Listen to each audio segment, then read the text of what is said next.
if you publish this, we're going to sue you.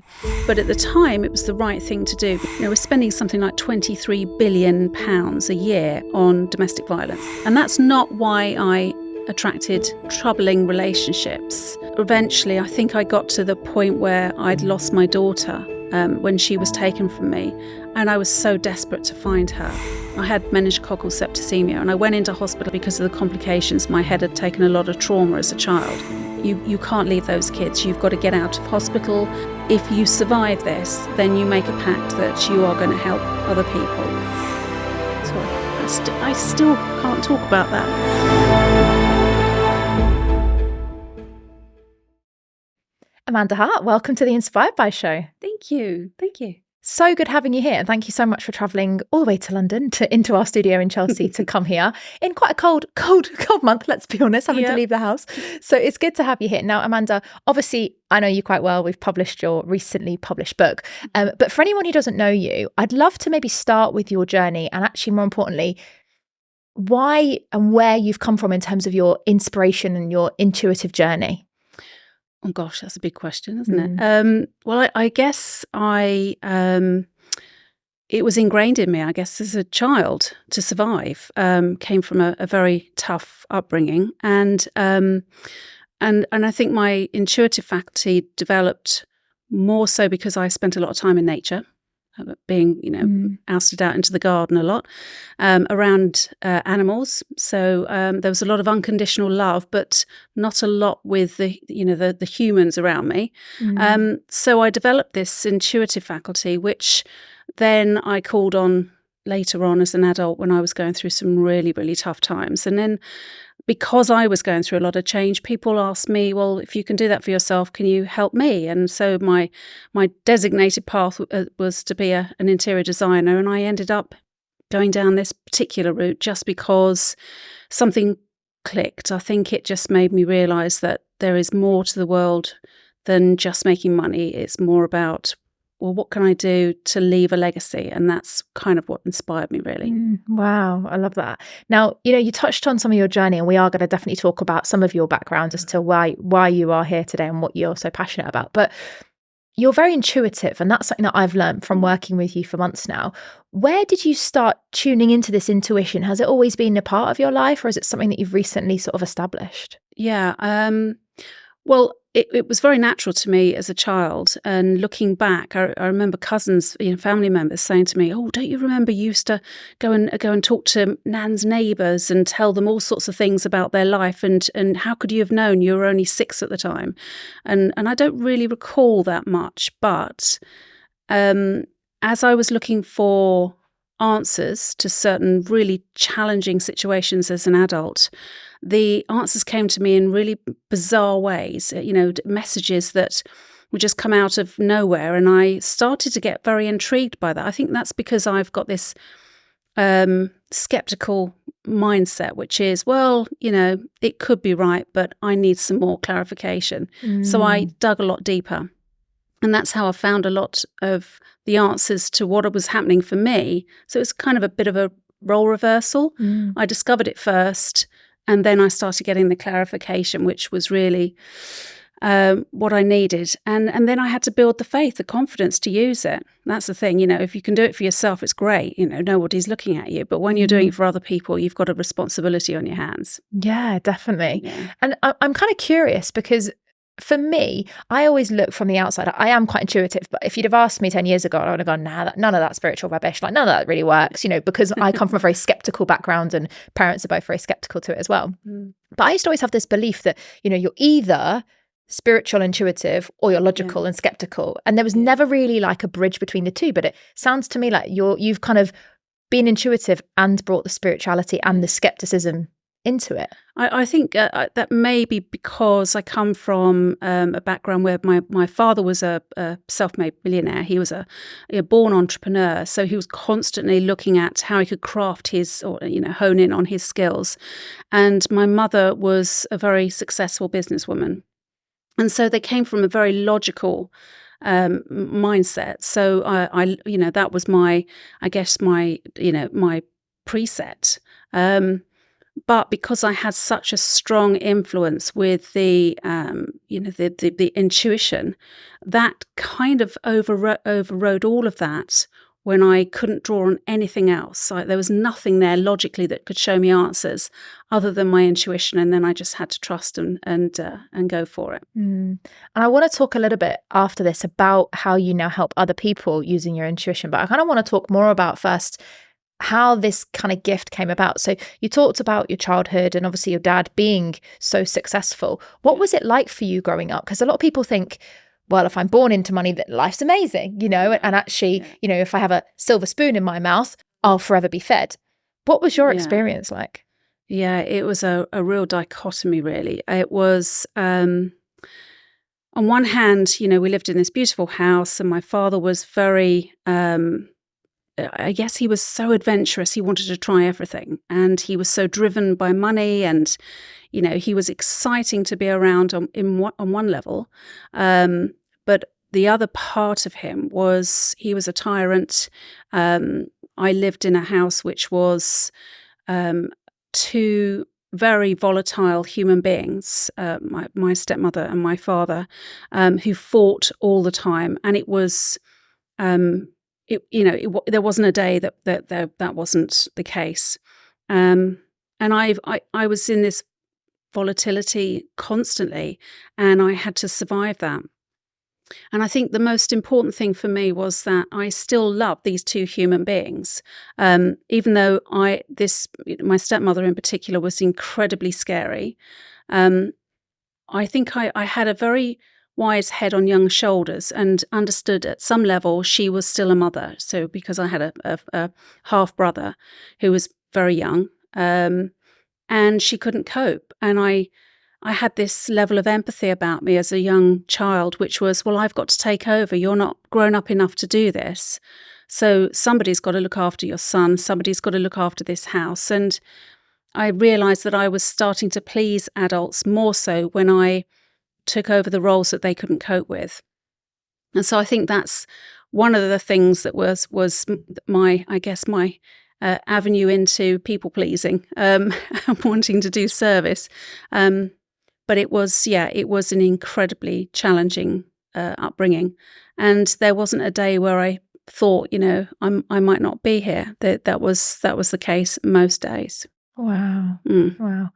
And when you say, that you had to become the mum, if you will, or you had to become the adult, what was happening in that world for you to feel like you had to step into that role? Well, I realised that they were both antagonising each other, I guess you could say. My father would come home, and if the house wasn't clean, there wasn't food on the table, if there wasn't, the paperwork done, then there would be an almighty row, and there would be fighting and furniture thrown and punching and kicking and screaming, and then we would hide. I would have to try to protect my siblings because, in the end, I had two other, two sisters as well.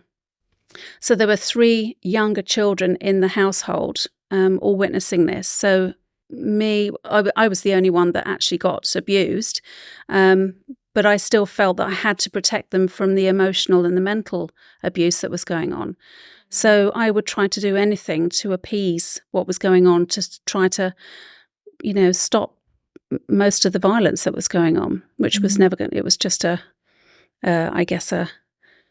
just taking the edge off. It never really did much, but at least I was doing something to help them. Wow. And thank you for being so honest and open with us, because I know sometimes talking about this sort of stuff isn't the easiest thing to talk about. Yeah. And when we met, and you told me your story and we started working on your book, your story is so inspiring, because there are so many people out there that are struggling with, any type of abuse, really. And I think nowadays people are talking about it a little bit more, but previously wasn't really, talked about, especially when it was parental roles. How did you kind of overcome that, and what did you do in the moment to get through it? I think I still feel there is a stigma. There's still quite a stigma, especially when people judge and think it only happens to certain types of people, and why didn't you leave him? You knew that this was coming, and I've still had it. I still have it. I still have it with my friends, oh, this time, do you think you'll learn from this? And it's very naive when people don't really understand the level of abuse out there. And I think in the UK alone, I think about 2 out of 4 women, maybe I've got that wrong, it might be 1 in 4 women suffer abuse at one point in their lifetime. So it's not something that's, just for certain people. And I think what I've tried to do is, rather than hide from it, which I did initially and didn't want to take ownership for it, or didn't want to, I guess, share that with people because of the shame of it. Eventually, when I started to share it, I found that people were more accepting of me and what I do. And then they could hold on to something and realize that they could actually make changes too. So I've been very open with my work and what I talk about and how I share this, because I feel that if we are more transparent in this world, then that's how we shine that light on the darkest recesses in life where all this abuse hangs out. Yeah. And I think if we don't talk about it, we're also adding fuel to the fire almost, if we're too ashamed. I've not experienced physical abuse, but I've experienced mental and emotional abuse. And I think when we are almost belittled to a point where we don't know if we can talk about it, because there's that confidence piece, isn't there? There's that, no one's going to listen to me and everyone's going to think I'm crazy. And like you say, but it makes sense. Why didn't you leave? Why did you put up with it? And I think actually those judgments make us stay smaller and stay quieter. They do. When I, as a young adult, I didn't understand. I thought because I'd left my home and I was free at last after 14 odd years, I would have a fantastic life. But I went from one disastrous relationship after another, and I couldn't understand why I wasn't getting the help. I just assumed that authority figures would help me, and it was very, very difficult in those days.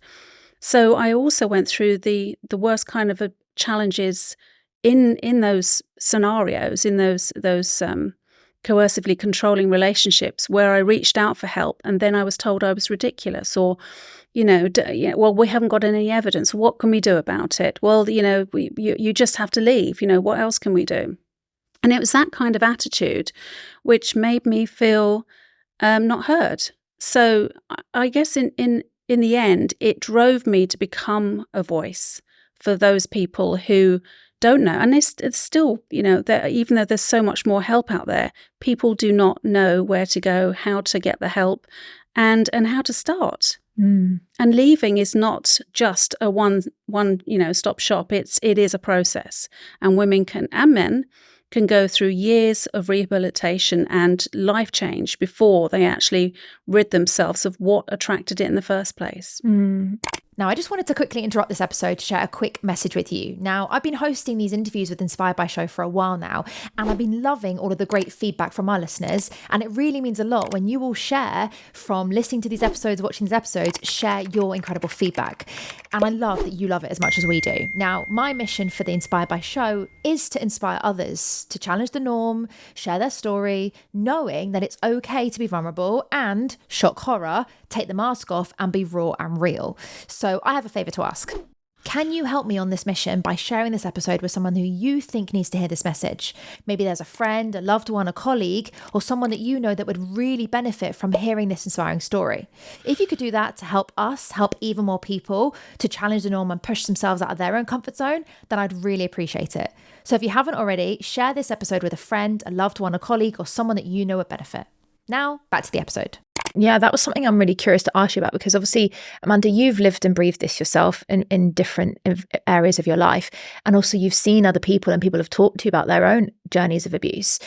I've heard a lot from my studies and my research that people, when they've been in an abusive cycle or relationship once, they tend to attract it again. What's your thoughts on that and what have you experienced of that? Yeah, so I'm keen to help with a project that I'm working on at the moment, which is to offer more of a holistic approach to support the much needed services that are out there at the moment. But we are, we're spending something like £23 billion a year on domestic violence. And that's the first responders and, the judiciary, you've got the health sector and you've got counselling, etc. But there's very little that is out there mainstream to help with breaking those patterns, those cycles of deprivation. And that's because we don't really talk about that enough. They talk about all the orthodox means, the logical means and the safety precautions, but there's not really a lot out there to help people to overcome these challenges, which are deeply embedded. These traumas sit in the subconscious.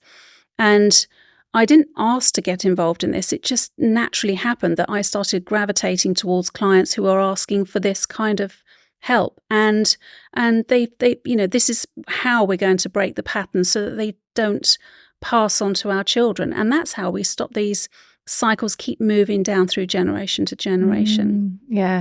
And do you know what? One of the things I find fascinating about this, and Amanda, one of the reasons we're having this conversation was you've actively listened to the show and watched the show. And I remember once you messaged me and you were like, oh my gosh, that person you had on, your guest, that's what happened to me. Yeah. And that's part of the reason we start talking and here we are now. And I think it's fascinating because a lot of people feel ashamed to talk about it. But what I've learned from running this show for as long as I have is so many people have experienced it. Everyone's had some sort of challenge. It doesn't have to be abuse. It could be any sort of challenge, but a lot of it goes through the cycles. A lot of it goes through generations, and I find it really inspiring that you're not only talking about it, but you're also helping others through it. So what have been the things that you've sort of learned yourself coming out of it, and how did you break that cycle yourself? Well, I'm nearly 57, and I think the most of the emphasis that I put in my work is because I'm very passionate about it. But also working in this environment, I'm still learning and I'm still processing and I'm still helping people because of how I'm experiencing it myself. So I'll always be an experiencer, and then I can translate that into how to help others. So I guess there's always going to be, for me personally, a level of people or level of control, because I've always attracted that. I've attracted a lot of obsessives. I've had harassment orders put out there so that I can stop stalkers, and I've had that several times. And it's just the energy that we give off. And then I realize at a certain level that if we are empathetic or we are very open, we can be vulnerable. It's how we create those boundaries. So I think what I have learned is saying no to bad behavior, but setting those boundaries so that we don't go back into situations like that. And also there are some fantastic courses out there, as well as the counselling, but like the programs that Women's Aid put out there to help people to break free, so that they understand about the red flags. But I think most of the stuff that's going on is subtle, and we're not aware of it. It's like wearing, putting on underwear in the morning and you can't remember what colour you've put on because of the clothes you're wearing during the day.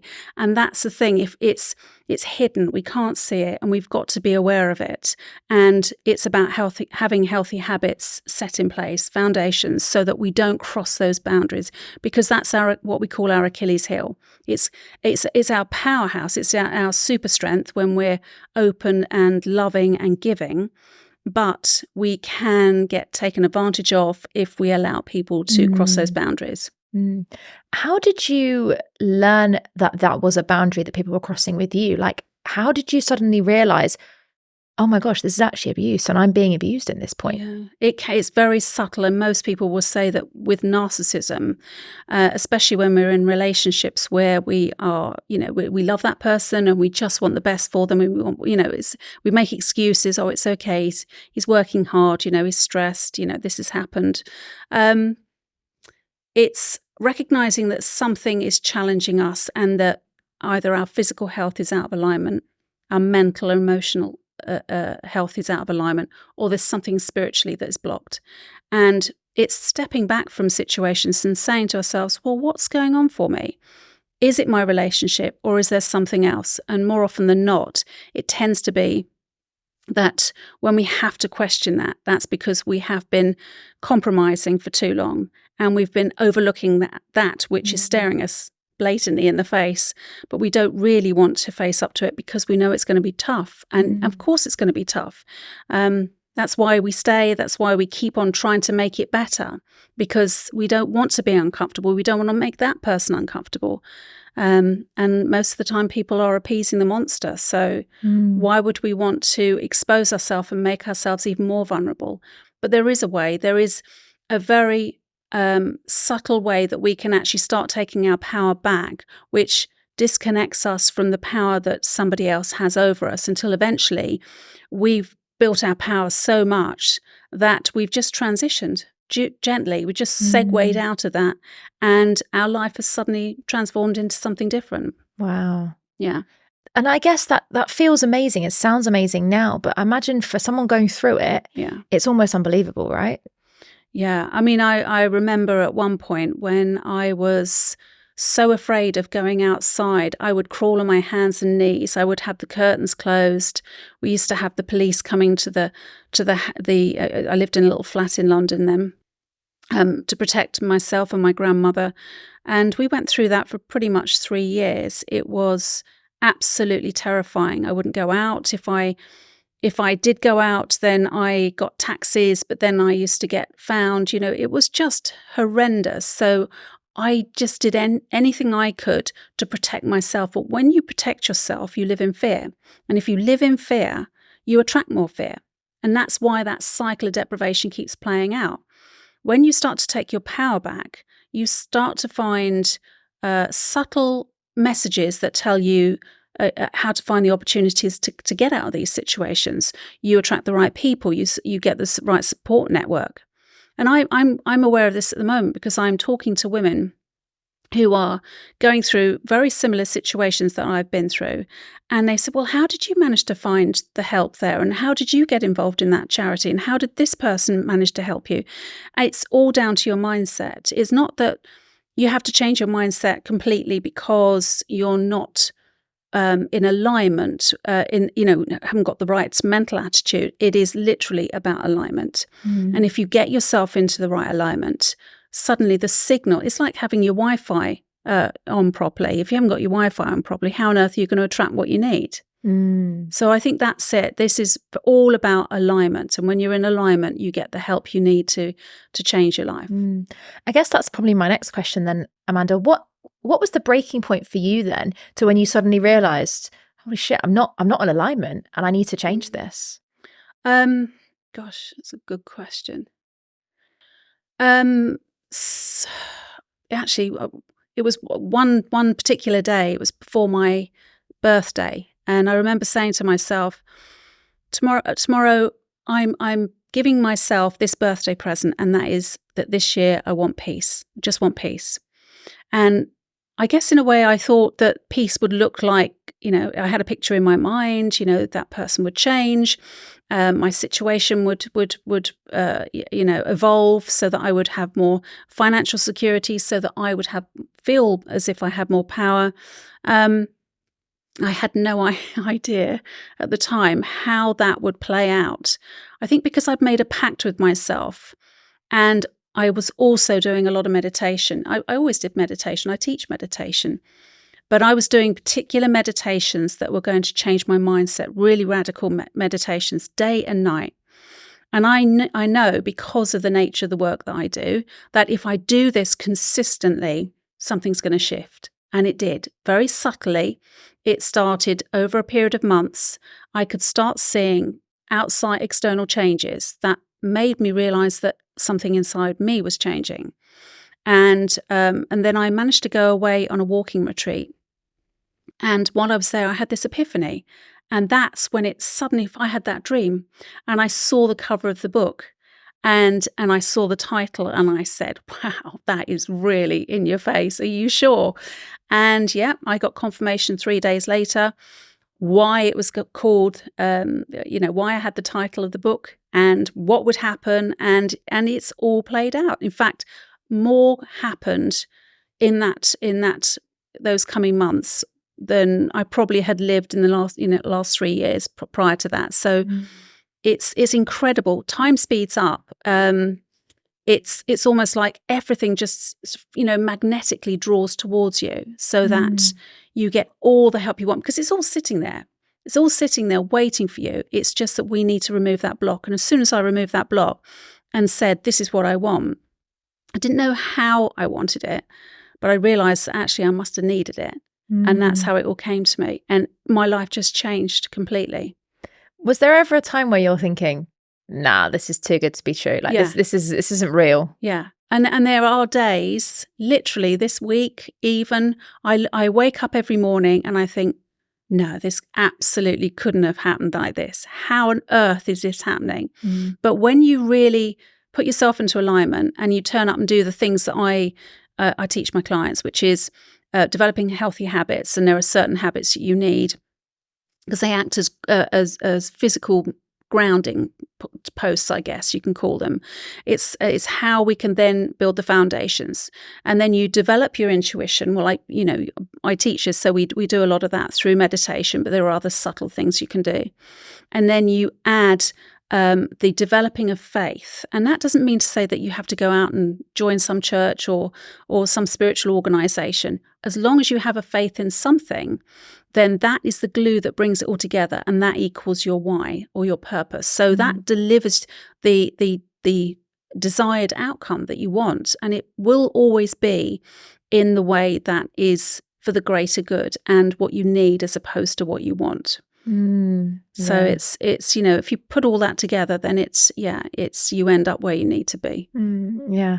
I find that fascinating because for so many people it feels too far away, and actually a lot of people go back to what you said earlier, which is are praying for peace, they'll change, and I guess that's probably what I'm most curious about, Amanda. Bearing in mind the experience you've had, because let's be honest, you talked about it hasn't just been one abusive relationship. You've had various different challenges over your life journey and career. Can people change? Yeah, that's interesting. Well, I know that I've changed. I think when I was in my early, especially as a teenager, I was very selfish because I went out there and I just wanted to take life, and I didn't care about the consequences. I hadn't really been taught how to be mindful of other people. And though I gave so much when I was younger, I kind of had that attitude, well, fuck you, it's my turn now. And that was how it felt. But then you reap the consequences of that, because then karma comes back at you because you keep taking and it's going to come back at you. And that's not why I attracted troubling relationships. Because there's a need in two people when they come together. You have a need in that person, so you need to see something in them that's bad behavior in yourself, and vice versa. So I guess I just eventually, I think I got to the point where I'd lost my daughter when she was taken from me, and I was so desperate to find her that sorry, I still can't talk about that. It was a shock, and I think that was the bit when life said to me, "Hey, you got to find some way of changing yourself, and you've got to give back." Because I was just totally isolated and had taken for too long, and it was time to. And I felt in a way that she had been taken from me because I had been a bad person, but I hadn't. It was just. I just didn't know the rules of how to be around people, and I had to learn, and that's where my journey began. Yeah, it's such an inspiring story that you have opened up and shared there, Amanda. Because so many people, we look back and we go, God, if only I changed earlier, And you and I have both talked off camera many a time about how sometimes these signs come up and we're like, wow, what's this trying to show me? And often, if we don't see the smaller signs, there are bigger signs that show up. And what was going through your mind at that time with your daughter? And you've now got this massive new observation, new insight, but also equally new pain. Yeah, and looking back, I still recall the moments when she was still with me, and I was getting some really strong signs, but I just didn't recognize them. I didn't recognize them because I was out of alignment, because I was a young mum. I'd left my husband. I'd left Wales to come down to London to look after, my daughter, who was only 3. I was working full time. I had a mortgage to pay. My daughter, I had a childminder, and I was really, I had very little support. And because I was working so hard and trying to be a mum and just trying, I was on that treadmill, just keep going, and everything would be all right. And I wasn't recognizing that the danger signs, the warning signs, which were, this is going to be serious, she's going to disappear. And looking back, I do wish I had paid more attention.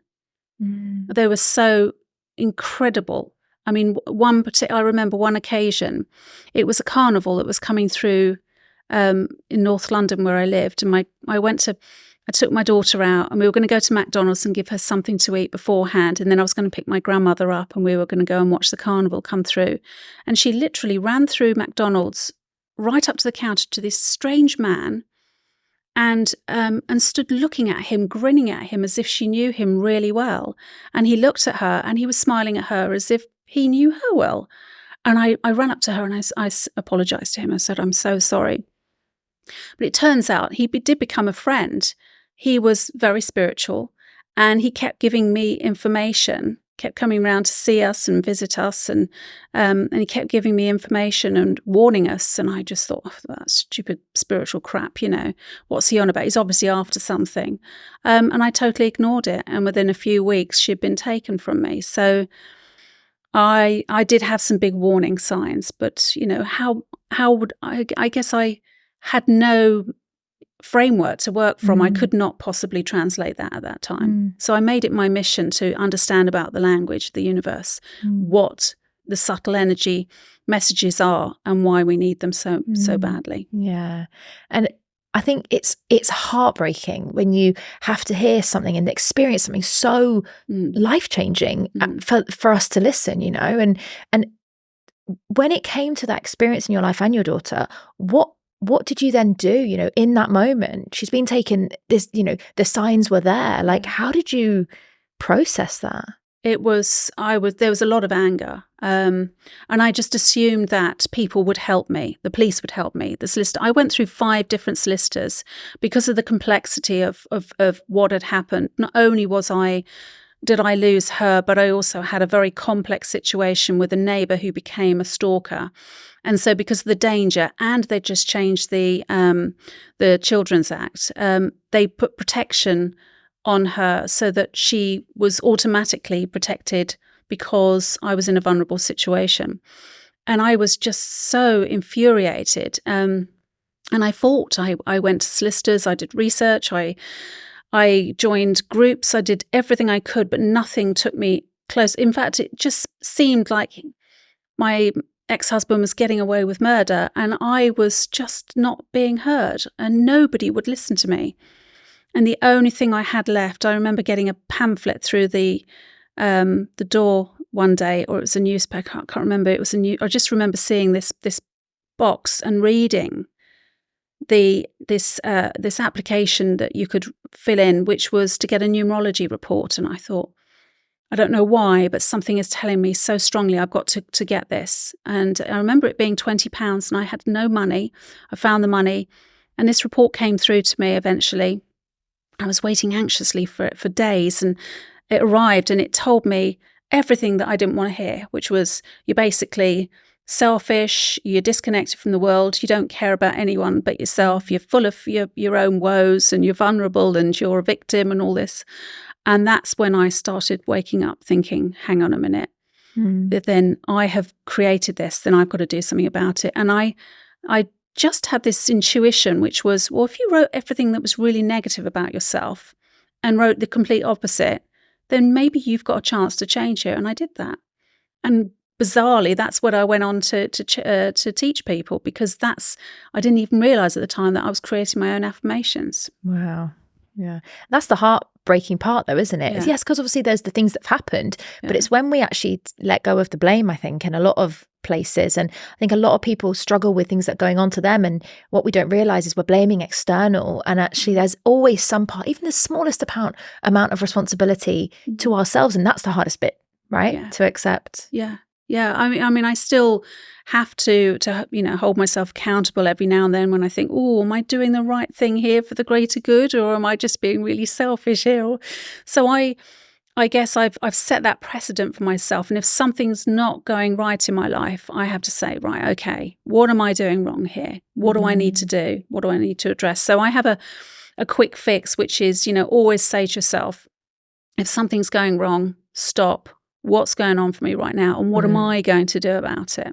Yeah, exactly. And I think it's taking that time to pause, because I think a lot of people, the world we live in today, everything's happening a million miles an hour. We can't stay up to date with what's this, that, and the other. And it's actually taking the time to pause and reflect and go, hold on, am I on the right track? Am I in tune with myself? Like you did, you had that vision and the book and everything came to it. I'm curious now, Amanda, so far on your journey, if you were to look back at the Amanda then and you could speak to her or say something, what would you say to her? Gosh. I've done it many times. I always say it's going to be okay. One day you're gonna look back on this and realize that it's all been worth it because of the work that you do. So I don't regret anything I've ever gone through. People say, "Oh, I find that hard to believe," especially when they've read the book.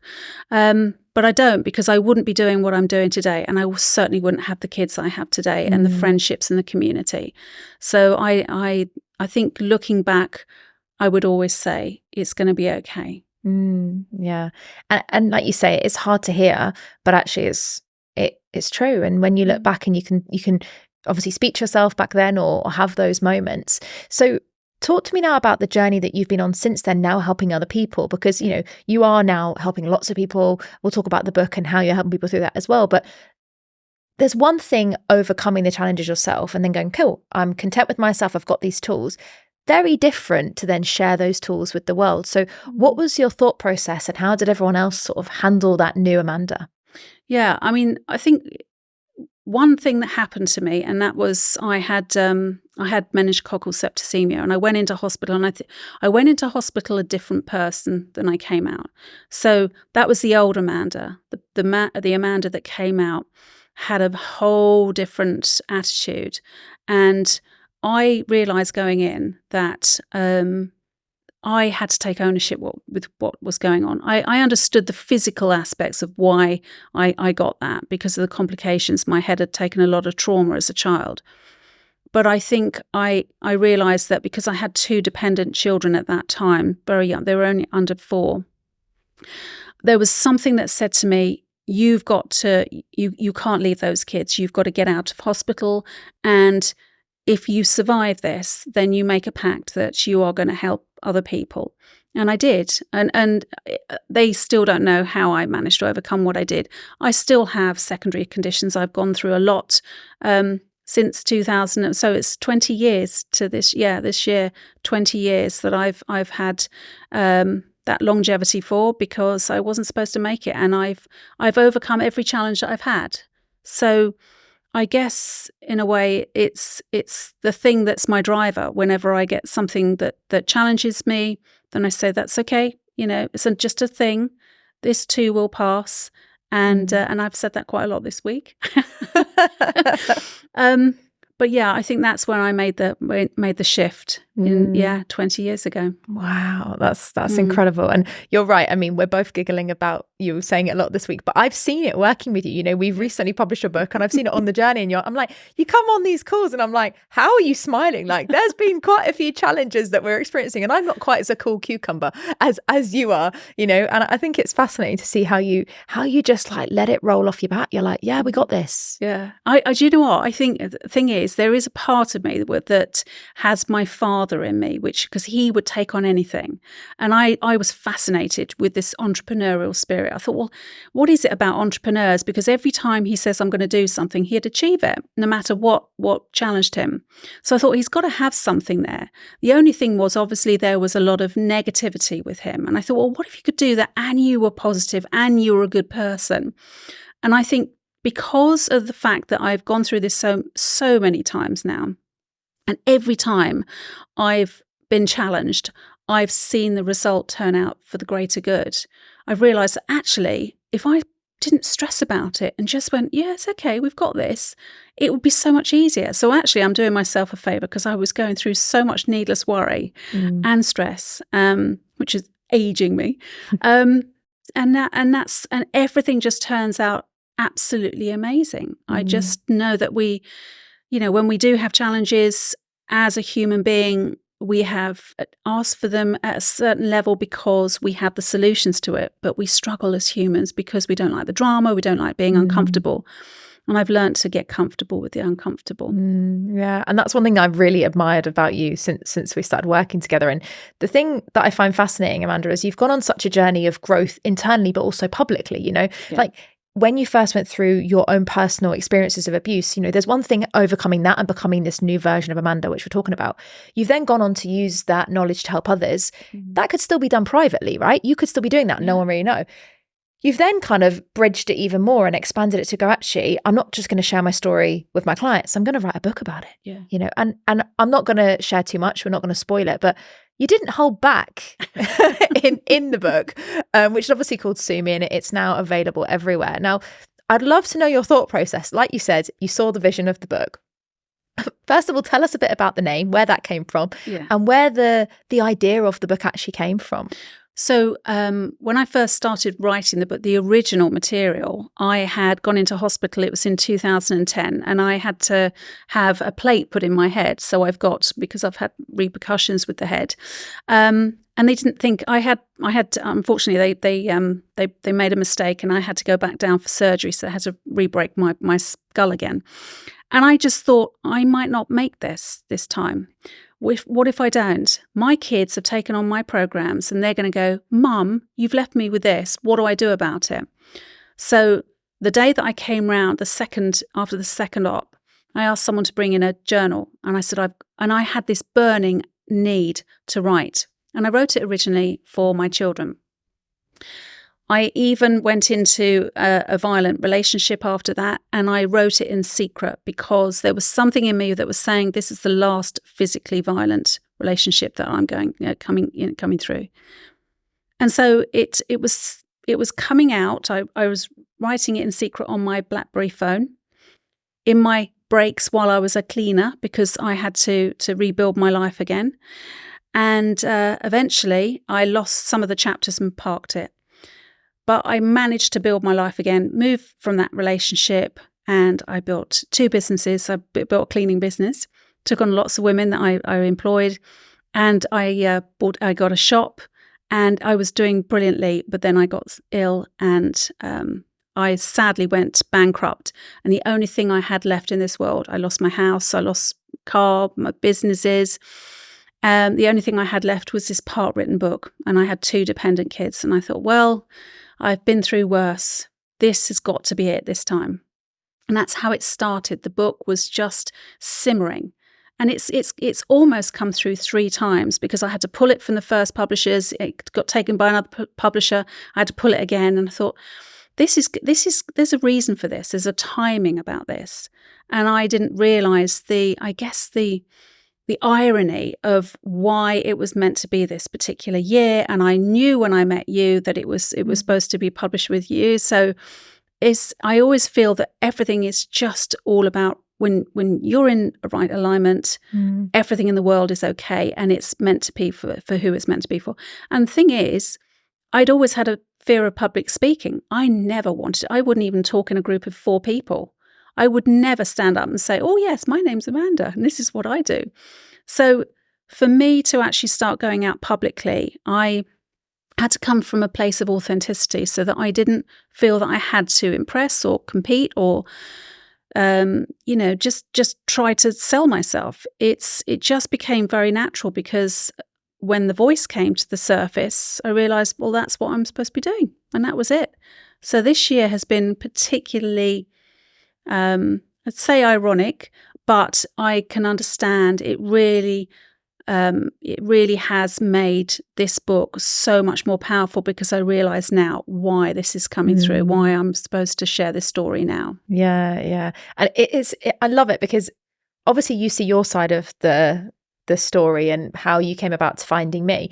What I've never told you, which I've just come back to me now, so I'm going to tell you now, and it's going to be hilarious, but when you first reached out to me, and I can't remember how we got connected, I think you said someone recommended or whatever, we got on a Zoom Right. And I've always got Amazon or some sort of book publishing app open if the person's authored a books before, because I like to have a little stalk and have a nosy. And I had recently been speaking to people who are like, Chloë, I was having a bit of a personal drama, a tough time. And a few of my friends and one of my godmothers who sadly passed had always got me into angels. And she said to me, the angels will always be there whenever you're struggling. And my mum, very practical, my dad, very practical, me, very practical, was like, angels, what was all this rubbish, right? And so anyway, my friend had said to me through this wobbly period, had said, Chloë, you know what your godmother would have said, you know what everyone would have said, connect with the angels. There's nothing else left. Like, logic isn't going to help you. You need to connect with the angels. And I kid you not, I was having such a wobbly day and you got on the Zoom and you said you'd written some books before, and I searched your name and I think it's 2 books popped up. Yeah. Which are all to do with connecting and talking to the angels. And I kid you not, Amanda, you're telling me, I can't remember what question I'd asked and what you're answering. And I just was trying not to grin because it was like a sign. I was like, it's everywhere. Yeah. You know, what are the chances that we're now going to publish on? Okay, your book that we've worked on, there's nothing to do with that. But it was a sign for me to be like, 1, this is the right thing for us to work on. 2, it was exactly what I needed. And since that, it's just been a completely different side of my personal journey as well. So I find it fascinating how there's always signs there. Even if we're like, you know, don't expect them. I didn't expect a sign to pop up on a call about publishing this book. And it's just been a whirlwind, I think, for both of us, as well as seeing you shine through your brand new book. Now, for those people, obviously, you've mentioned that this is the 3rd iteration of this book. New name, new style. Tell us a little bit about why this story and why this title. Yeah, so I had this, as I say, I had this epiphany, and I woke up in the morning and I could see this book. It was bright yellow with the word "sue me" on it, and I thought, well, this is really in your face. Now, I had published this originally with a hybrid publisher, and they had omitted telling me that I needed permissions. So I managed to get my royalties back, but it was such a big process. And I could have got sued. But at the time, it was the right thing to do because it got a lot of attention. We had a lot of film producers looking at it who wanted to do a screenplay. The Coercive Control Conference had just come about. They wanted me to get involved and they wanted me to talk about the holistic side of it and everything. And also I was getting threats as well, which were from people who were saying, if you publish this, you know, we're going to sue you. So at the time, I wasn't strong enough. The second time round, Orion took it. They gave me a 4-book deal. Amanda Harris had read it in 4 days and said, oh my God, this is absolutely amazing. Not only is this what I'm looking for, but also we want her to write 3 more books. We'll publish this. And so I went down a process with them, but they wanted to halve the book so it would fit the format for the other 3 books. And Amanda said, no, we can't do that because we're taking away the integrity of your story. This is your pension. This is what you're here to serve. So you have this back and it'll be, it'll go through the right people at the right time. And when I got this and I saw that title, I thought, yeah, they want me to write the full thing, no changing any names or places, because why should I hide away from the people I've been fearful from all my life? Because those people have held me back. And actually, that's the very thing that I'm teaching people, which is don't hide anymore. Allow your voice to come through and say no to bad behavior. This is not happening anymore. But I did think, there must be maybe a subtitle because Sumi's, it doesn't really explain what it's about. And then 3 days later, it dawned on me and I thought, oh my gosh, that's my stepmother's name. And that absolutely floored me because she has been the voice in my head that has attracted so much deprivation and these cycles of abuse because I had this internal voice which was saying, you'll never be good enough. Nobody wants you, Amanda. Everybody hates you. You're just a pain in the neck. Go and hide somewhere and die. And that's what always came through for me. Whenever I was making any decisions, I didn't realize how powerful it was. So in a way, it was I guess when I said to myself, I want peace, I wanted peace from that voice. And that's why it's so powerful for me to do this now because, hey, you can sue me, but it's going to do is highlight that I'm speaking my truth. And what punishment is there? What more punishment can I have? I've already been punished once by you, so do your worst. Which is exactly why I love the name. And when you told me, and you know, we had many a conversation about like, is this book going to get brought down? Is it going to be allowed to be there? We've had various challenges with that. And it's just one of those things. But I think exactly like you said, the louder you shout, okay, it might piss people off. Okay, it might trigger people. But is that not the reason why we got to talk about it? Is that not the reason why we have to? That, I mean, the amount of times I interview people on this show and people say stuff and then people go, you know, is that going to get edited out? And luckily, I'm not a big enough brand, if you will, for it to get cancelled. But I think there are sometimes challenges where we do just need to be raw and real and share the real shit, because actually that's what people need to hear. Yeah. I think this is the thing. I think because everything is kind of spoon-fed to us in a certain way, or it's always edited to a certain degree, we don't really know what real life is about. Especially now because of technology and social media and the way we can just find anything on the internet. You know, when we grew up, or when I grew up, I mean, I'm much older than you, but, you know, all I had was outdoors and books. And that was it. I had no toys. And so everything was real. You know, that story was real to me. Those animals were real. The nature was real. And so that's why much of my life is embedded in reality, because it creates a feeling of alignment. And when you've got that alignment, then you can create so much more. And that's where peace and happiness and joy and truth and all the stuff that comes from being you know, living the life you deserve comes from. So it's, you know, I think we need to strip a lot of this stuff back and say, hey, come on, truth, you know, truth must come first now. Yeah. And that's one of the reasons why I'm so inspired to work with you, Amanda, and to see how far you've come, even just on the journey of writing the book and sharing, and also the personal challenges that you've had on the way. I think you're a true inspiration to so many women and men and anyone who's struggling in and who feels stuck in that abusive cycle. So Amanda, it's been amazing having you here. I could feel like I could talk to you forever, and we definitely have to have you back for more. I've got a question for you, which we ask all our guests on the show. We've been inspired by you today, and it's been so fascinating to hear your story. And we've intentionally left a few bits out so people can have a listen and have a watch and read in the book. But who do you know that has an inspiring story that you think we should have on the show next? So the person that I feel that really inspired me is a lady called Kat Byles, and she has. I met her. It was one of those really synchronistic moments. She was called in as a last-minute guest speaker. I happened to be going to this place, thinking, "Oh gosh, you know, what on earth have I signed up for?" It's one of those moments, and this room was filled with people who weren't my people, but suddenly I spotted her. And then she turned out to be one of the speakers. And the next day I contacted her, and I worked with her for 5 years. And she was I guess you could say she was the inspiration that I needed to help myself break through my own limiting beliefs, which helped me to actually publish the book the first time round. So she's very heart-centered, and she all her work is infused with the heart in her approach. And so a lot of people do go to work with her.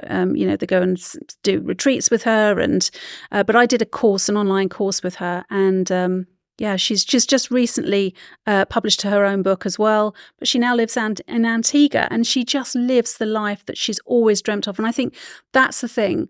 What inspires me is that she has that peace. She's got it all. She's got the life that she's always wanted, and she can still show up and help people, inspire them to infuse this heart-centeredness into their business. So I think, Kat Byles. Oh, wow. Thank you so much, Amanda. And thank you for being so open and raw and real. You've literally lived and breathed everything this show is about. So thank you so much for coming here and being so honest and inspiring many of us. Thank you. Thank you very much. Now, guys, wow. What an interview. Thank you so much for tuning in and for listening to Amanda's inspiring story. Now, if you are listening on the audio apps, whether you're listening on Apple or Spotify, or you're watching on YouTube, make sure you've subscribed to this show so that you don't miss our next inspiring guests. And if you're watching on YouTube and you haven't already, make sure you share in the comments what part of Amanda's story has inspired you the most. What part are you going to take away and implement in your life today? Now, that's all we've got time for today. So I will see you next week for more inspiring episodes.